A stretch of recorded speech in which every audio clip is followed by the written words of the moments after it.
to make riddim drop. Let's start with drums. I will use some from my riddim Dubstep sample pack. Check on my website. First the kick. Now the claps. I used 3 different claps. Now rides. The bass line. I used X-Fur Serum and the large rack of plugin that you can see in my other videos.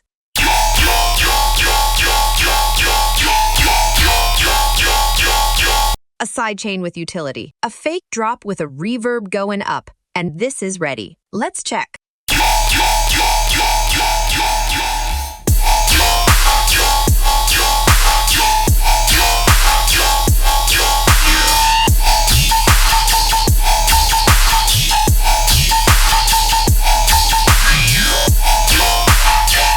Check my riddim sample pack on my website.